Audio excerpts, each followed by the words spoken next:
The Tale of Mr. Jeremy Fisher by Beatrix Potter. Once upon a time, there was a frog called Mr. Jeremy Fisher. He lived in a little damp house amongst the buttercups at the edge of a pond. The water was all slippy sloppy in the ladder and in the back passage. But Mr. Jeremy liked getting his feet wet. Nobody ever scolded him, and he never caught a cold. He was quite pleased when he looked out and saw large drops of rain splashing in the pond. "I will get some worms and go fishing and catch a dish of minnows for my dinner," said Mr. Jeremy Fisher. "If I catch more than 5 fish, I will invite my friends Mr. Alderman Ptolemy Tortoise and Sir Isaac Newton. The alderman, however, eats salad." Mr. Jeremy put on a mackintosh and a pair of shiny galoshes. He took his rod and basket and set off with enormous hops to the place where he kept his boat. The boat was round and green and very like the other lily leaves. It was tied to a water plant in the middle of the pond. Mr. Jeremy took a reed pole and pushed the boat out into open water. "I know a good place for minnows," said Mr. Jeremy Fisher. Mr. Jeremy stuck his pole into the mud and fastened the boat to it. Then he settled himself cross-legged and arranged his fishing tackle. He had the dearest little red float. His rod was a tough stalk of grass. His line was a fine, long white horsehair, and he tied a little wriggling worm at the end. The rain trickled down his back, and for nearly an hour he stared at the float. "This is getting tiresome.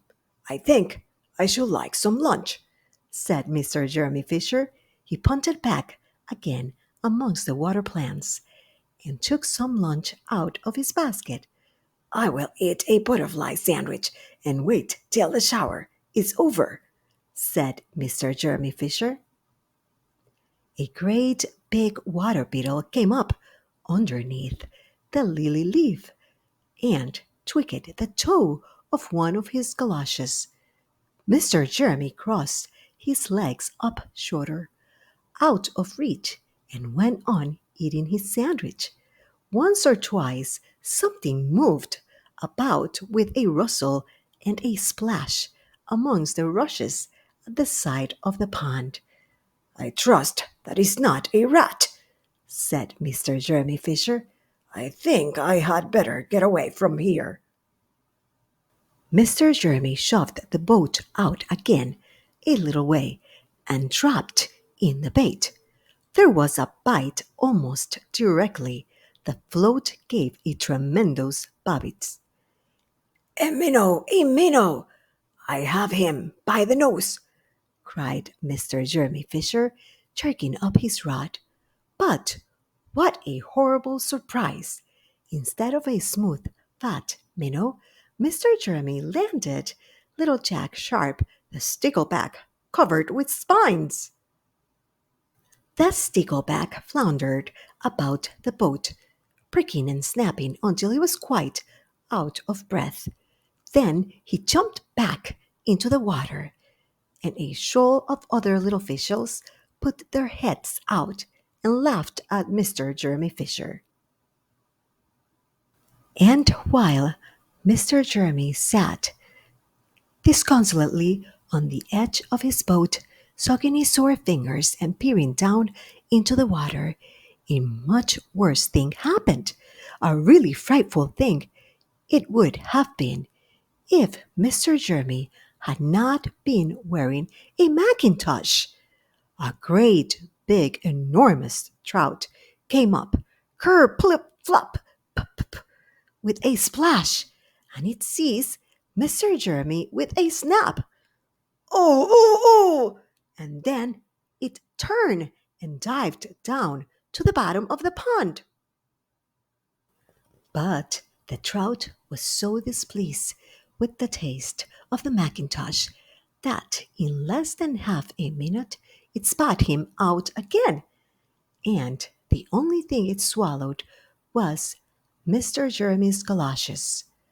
Mr. Jeremy bounced up to the surface of the water like a cork and the bubbles out of a soda water bottle, and he swam with all his might to the edge of the pond. He scrambled out on the first bank he came to, and he hopped home across the meadow with his mackintosh all in tatters. "What a mercy! That was not a pike," said Mr. Jeremy Fisher. "I have lost my rod and basket, but it does not much matter, for I am sure I should never have dared to go fishing again." He put some sticking plaster on his fingers, and his friends both came to dinner. He could not offer them fish, but he had something else in his larder. Sir Isaac Newton wore his black and gold waistcoat, and Mr. Alderman Ptolemy Tortoise brought a salad with him in a string bag. And instead of a nice dish of minnows, they had a roasted grasshopper with ladybird sauce, which frogs consider a beautiful treat, but I think it must have been nasty. The end.